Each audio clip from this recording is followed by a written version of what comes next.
দেখুন, মগরাহাট পশ্চিম বিধানসভার বিধায়ক প্রাক্তন মন্ত্রী তিনি গতকাল বিজয় সম্মেলনী সভা থেকে যে আশঙ্কা প্রকাশ করেছেন যে অন্য দলেদের আমরা দোষ দিই গোষ্ঠীকন্দল নিয়ে, আমাদের নিজের দলেও গোষ্ঠীকন্দল দাদা বেঁধেছে এবং আমাদের এখানে প্রজেক্ট প্রমোটিং সিন্ডিকেট চুরি সব কিছুই আমাদের কর্মীরাও করছেন এবং টাকা দিয়ে যে পদ কেনা যায় সেটাও উনি স্বীকার করেছেন।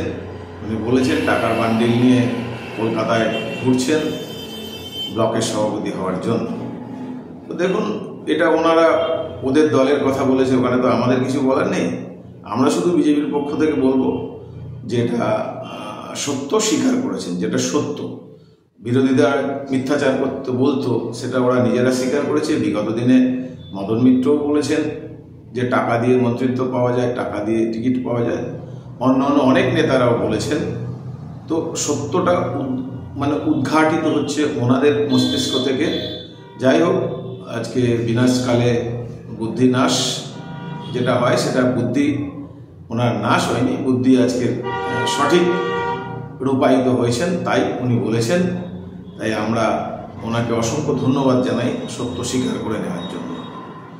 আর বাকিটা হচ্ছে, এটা তৃণমূল দল মানেই তো আপনারা জানেন, এখন সাধারণ মানুষও জানে, একটা বাচ্চা টাচ্চারা সবাই জানে যে চোর কিভাবে আজকে শিক্ষা স্বাস্থ্য চাকরি আজকে চুরি করেছে।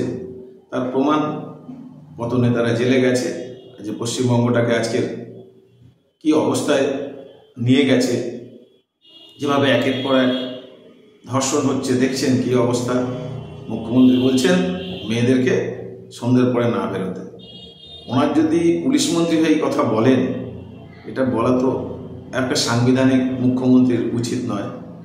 আরজিগড় থেকে শুরু করে আর ল কলেজের ছাত্রী থেকে শুরু করে আর আজকের এই মেডিকেল কলেজ দুর্গাপুর, এটাই প্রমাণ করছে যে আজকের মাতৃজাতি বা মহিলারা কতটা অসুরক্ষিত এবং কতটা আজকের এই প্রশাসন ব্যর্থ এবং কতটা আজকের পুলিশ মন্ত্রী হিসাবে ব্যর্থ, এটা তার প্রমাণ করে।